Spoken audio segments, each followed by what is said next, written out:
The knock at my door didn't sound urgent, which is exactly why it scared the hell out of me. 3 slow raps, polite, almost practiced, like whoever was on the other side had done this to people before.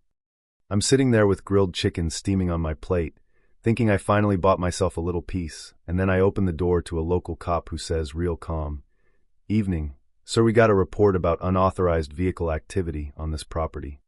Across the street, I could see her, even before my eyes adjusted. Karen, HOA president, retired real estate agent, self-appointed sheriff of Ridgeway Lane, standing behind her curtains with her phone raised like she was filming a nature documentary called "Watch This New Guy Ruin Our Neighborhood." No lights, no shouting, no drama, just that quiet little performance. She loved control without looking like control. I didn't swing the door wide open. I don't do that. Not after the kind of jobs I've had. I opened it halfway, enough to see the badge, not enough to invite a conversation I didn't ask for. The officer wasn't aggressive, mid-30s, squared shoulders, decent posture, the type who's seen enough nonsense to keep his voice neutral no matter what. And he says it again, unauthorized vehicles, unmarked, using the driveway after dark, anonymous report. Anonymous, sure, and I'm Santa Claus. Because here's the thing about Ridgeway Lane. This place looks like a postcard if you squint. Matching porch lights, identical stone veneer, lawns trimmed like they're measured with a ruler. Quiet so deep you can hear squirrels belly flop onto your shed roof like it's Normandy. I moved here for that quiet. After years under fluorescent hallways and classified ceilings, I wanted dirt under my boots, a driveway long enough to breathe, a reset button with a garage. What I did not want was a power-hungry HOA president with a clipboard fetish treating my property line like it's the border of a small, angry country. So when the officer asked, "Do you have documentation for any authorized access?" I didn't argue, I didn't explain, I didn't get emotional. I just said, "Yes. Wait here." Because I'm not new to paperwork. I've lived my adult life inside it. I spent over 20 years tied to military infrastructure, first in uniform, then as a civilian contractor, supply chains, emergency routes, access corridors, the boring behind-the-scenes stuff that keeps things moving when nobody's watching. And boring is good. Boring is safe. Boring means nobody's improvising.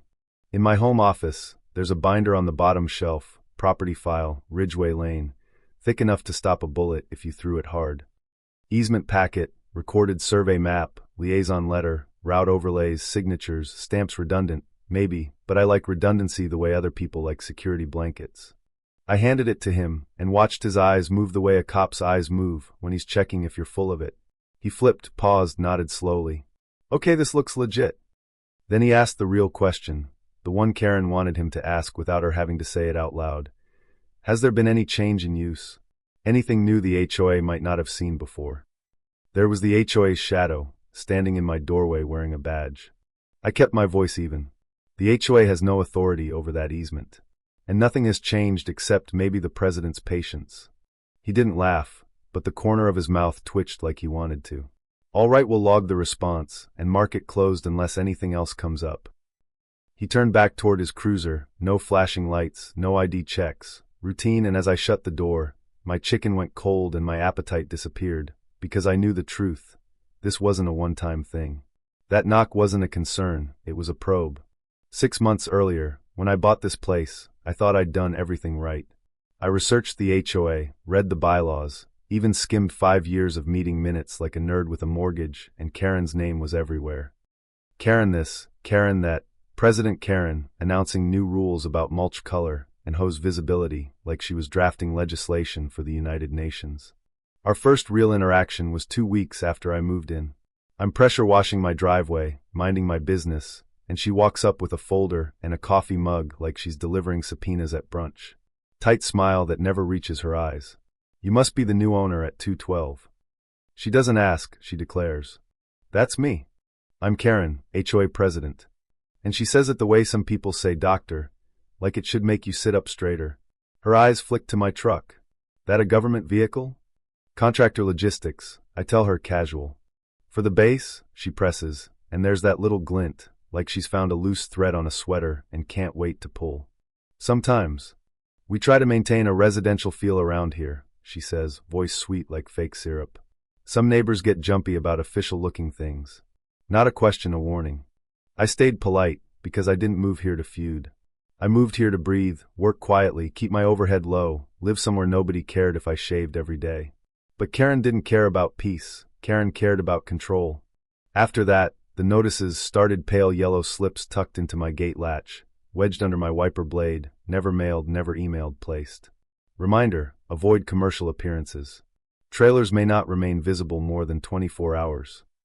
She'd cite sections like she was reading scripture, even when I was fully compliant. Then the cameras showed up. The first one I noticed in the morning sun, a little dome under the eaves of her garage, angled just enough to catch my driveway. Not her property, not her front door, mine. By the end of the week, there were two more, one aimed toward the rear corridor, the utility easement where the gravel cut into the brush, another on a pole tucked behind her shrubs like a spy movie with a budget of $40. Not illegal, technically just loud in a quiet way. So I started photographing them: wide shots, close-ups, timestamps. I made folders like I was building a case because I was. And I wasn't doing it to be dramatic. I was doing it because people like Karen thrive in fog. They love whispers, rumors, anonymous reports. Paper hates fog. Paper is light. Then came the flyer. Cheap copy paper, sloppily folded, stuck under my windshield wiper like a dead insect. Big bold headline: security risk are federal vehicles using your neighborhood for undisclosed activity. Under it, a blurry black and white photo pulled from one of her cameras, my driveway in the background, a base-approved logistics runner halfway through backing out, dust trailing behind it like a crime scene in her imagination. No HOA letterhead, no contact info, just fear in paper form. That's when a neighbor finally reached out. Aaron, 3 doors down, 2 toddlers, wife teaches 3rd grade. His message was short, almost apologetic. Just a heads up, Karen's telling people you're leasing part of your lot to the government. Says it's not properly zoned. Sounds off to me. Let me know if you need someone to back you up. He attached a screenshot from the neighborhood Facebook group where Karen posted some cryptic comment about federal activities slipping through HOA cracks. She didn't name me, she didn't have to. She referenced my address like a pin on a map. So that night, I installed my own cameras, legal, posted signs, 3 angles, nothing fancy. I wasn't starting a war, I was putting up lights in the fog. 3 days later, my buddy Derek, base contractor, 3 tours before he went civilian, calls me sounding irritated. Your HOA lady tried to stop me. I'm like, stop you where? Right at the mouth of the trail past your lot line. Middle-aged woman, short haircut, sunglasses, says she's HOA president. Demands ID. Says I'm trespassing. I told her I had clearance. She goes, that doesn't matter here. Try to take a picture of my plates. That's the moment my patience stopped being a feeling and became a plan. Because there's a special kind of audacity in thinking your little neighborhood rulebook outranks federal agreements, and there's an even dumber kind of audacity in putting yourself in the path of people who don't play by Karen rules. Derek logged it with the base liaison. He typed a clean incident report, time-stamped, factual, unemotional. I printed it and slid it right into my growing binder. And then I did what Karen never expected. I went to the county recorder's office. Gray morning, sky like old concrete, county building smells like paper and stale coffee. I gave the clerk my parcel number.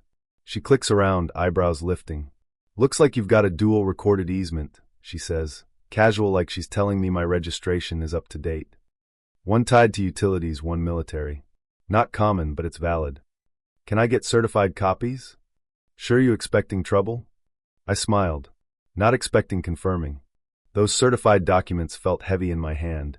Not physically, but you know what I mean, like holding a line that can't be argued with. Because buried in the original grant language, decades old, was the clause Karen never bothered to read: the easement rights were perpetual, non-revocable by any private covenant, including HOAs. In plain English, Karen could vote until she turned into dust, and it still wouldn't matter. I built a response packet for the HOA board, not emotional, not aggressive, just facts. Cover letter, highlighted clause, certified copies, map overlay from the base showing the corridor, ALC 3B. Then I emailed my base contact, Major Sutton, a liaison I'd coordinated with before. I sent him the flyer, the surveillance images, Derek's report. He replied fast, sharper than usual. This is the 3rd local HOA incident in the past year involving civilian interference. Send all materials. Legal will respond. Also, her name came up in our security log last month. I'll flag it. That's when I realized Karen wasn't just poking me anymore, she was poking a bear with paperwork older than her entire HOA. And then Karen, in her infinite wisdom, slid her official HOA letter under my storm door. Heavy paper stock, perfect folds, Ridgeway Residential Association Compliance Committee header, like she was cosplaying a government agency. Subject line: Notice of noncompliance, unauthorized military activity, and land use violation. Paragraph after paragraph of legal-sounding nonsense: sanctions, investigations, leasing portions of the parcel to a federal entity. At the bottom, her name signed like a queen. I read it twice, not because it scared me, but because I wanted to see how far she'd gone, and then I saw it. She listed the wrong parcel ID. Not mine. She'd flipped numbers and accused me of violating HOA code on a vacant lot 2 doors down. I laughed, like real laughter, the kind that comes out when you realize your enemy is sloppy and proud of it. That mistake was pure gold. It told me Karen wasn't acting on authority or information, she was acting on ego. So I scanned the letter, made copies, and called my land use attorney, Roland Pierce. He picks up and goes, "You get a love letter?" "Read it," I say. "Enjoy the parcel number." 2 minutes later he calls back, deadpan. "She's a genius, she just threatened you over property you don't own." Roland drafted a rebuttal on legal letterhead, corrected the parcel number, outlined the HOA's lack of jurisdiction, attached certified easement documentation, included a formal cease and desist against defamatory communications, and CC'd the HOA board, County Oversight Division, and the base liaison. Then I hand-delivered it into the HOA drop box near the park entrance, because if Karen loves theater, I can show up with props. Of course she was there, yoga pants, tennis shoes, clipboard, sipping iced coffee like she'd rehearsed the scene. "More questions about the letter?" she says, syrupy for any invisible audience. I kept my tone calm. "Just submitting a response. You cited the wrong property." She blinks. "Excuse me?" I slid the envelope in, let it land with that satisfying clunk, and said, "You accused the wrong lot, Karen, that's not how property law works."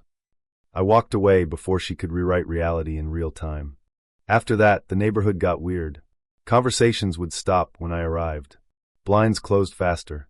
Karen had moved from flyers to rumors. Fear doesn't need paper once it's in people's heads. So I did something simple. I laminated the easement clause, highlighted, and posted it in a weatherproof display case at the edge of my drive. Not for Karen, for the neighbors. Because truth, once visible, is hard to unsee. Then came the HOA meeting. Fluorescent lit community room, folding chairs, projector humming like a cheap courtroom. Karen in navy, binder in front of her, posture rigid like she was about to declare martial law over landscaping. Halfway down the printed agenda in bold, my parcel number. They weren't hiding it anymore. She threw up grainy photos of my driveway, cropped tight, out of context, and spoke in that faux concern voice. "Residents have expressed discomfort, unmarked vehicles, increased non-residential activity. We must review whether this aligns with Ridgeway standards." I stood up before she could bury me in suggestion. "Board permission to respond?" The board president nodded. Karen didn't, which told me everything. I walked to the front, placed my binder on the table, and spoke like a real person. "Not a speech, my name is Thomas Briggs. I own that parcel. Everything you're seeing is legally authorized under a federally recorded easement that predates this HOA by decades. It's certified by the county. Reaffirmed at closing. Confirmed by the Department of Defense." Murmurs in the room. Confusion. Somebody asked, "So it's legal?" "Yes," I said. Stamped, signed, on record. Then I added the part Karen didn't want anyone to hear. "What isn't legal is distributing anonymous flyers with false accusations, aiming surveillance cameras into a neighbor's property, filing police reports without basis, and interfering with cleared personnel." That's when Karen snapped, because people like her can stay polite as long as they're winning. "This is a residential neighborhood," she barks. "The HOA was never consulted." I looked at her and said, slow, "The issue is you assumed authority you don't have, and when you couldn't stop it legally, you tried to stop it socially." The room shifted. Not toward me like I was a hero, just away from her like they finally saw the mechanism. A guy in the back stood up. "If there's a legal easement and you've got nothing to counter it, what are we doing here?" And for the first time, Karen wasn't controlling the room. The board tabled the matter pending county review. Afterward, a few neighbors quietly thanked me. Not loudly, not dramatically, just relief like a pressure valve finally opened. And then the county stepped in. I filed a complaint, 12 pages, attachments, timelines, screenshots, certified copies, every notice, every flyer, every camera angle, zero emotion.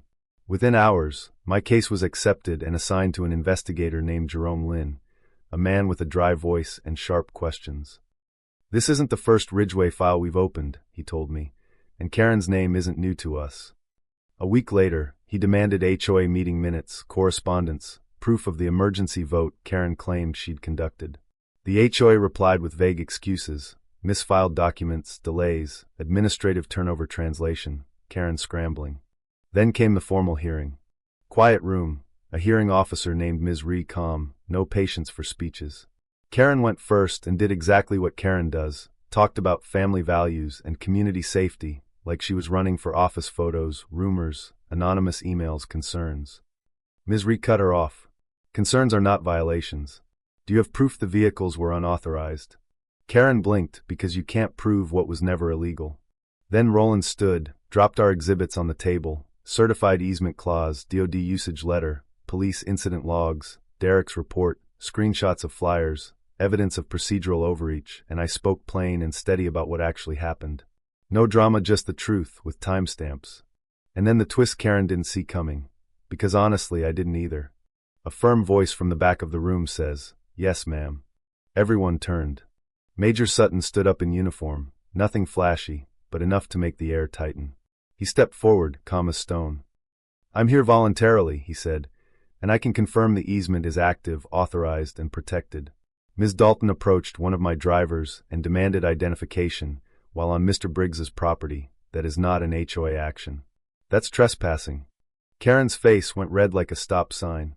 Officer Reyes, the one who'd knocked on my door, testified too. He confirmed he reviewed my documents and told Karen her reports lacked basis, and she refused to acknowledge it. By the end, Karen wasn't flipping pages anymore, she was just sitting there, waiting for a lifeline that wasn't coming. 10 business days later, I got the county's determination in my inbox early in the morning. PDF, no subject line, the kind of email that changes a neighborhood without anyone raising their voice. The county found the HOA violated procedure, enforcement lacked legal basis, and Karen abused her position. The HOA was fined, actions against my parcel were voided, and Karen was formally censured and barred from holding board office for 5 years. I stared at it for a long second, not even smiling, yet just feeling the quiet settle back into my house like dust after a storm. And the best part wasn't the fine, or the censure, or Karen's empty chair at the next meeting, it was the silence. No more flyers. No more anonymous reports. No more cameras multiplying like roaches. Just gravel, trees, and the line exactly where it's supposed to be. That's the lesson that hit me after all of it. Power doesn't come from a title or a binder or a microphone, it comes from systems people trust. And the second you twist those systems to feed your ego, you don't just hurt your target, you rot your own authority from the inside. Karen thought control was the same thing as safety, and she used fear like it was a tool, but fear collapses the moment it meets paperwork that can't be bullied. A week before Thanksgiving, I stood at the edge of that easement one morning, boots crunching dry leaves, watching a small logistics van roll down the trail and disappear into the trees. No sirens, no suspicion, no Karen, just quiet coordination, the way it was always meant to be. My driveway isn't long, but every foot of it is mine, paid for, protected, proven, and that's the kind of peace you can't vote away. So here's what I want to know. Where's the line, really, between community standards and straight-up abuse of power? And if someone uses fear and rumors to run you out, is it justice when the system finally hits them back, or is it just karma catching up late? Drop your take in the comments. Was I right to go nuclear with paperwork, county oversight, and the DOD, or should I have handled it quieter? And if you've ever had an HOA, a boss, a neighbor, anyone like Karen try to muscle you with fake authority, tell your story too. I promise you're not the only one.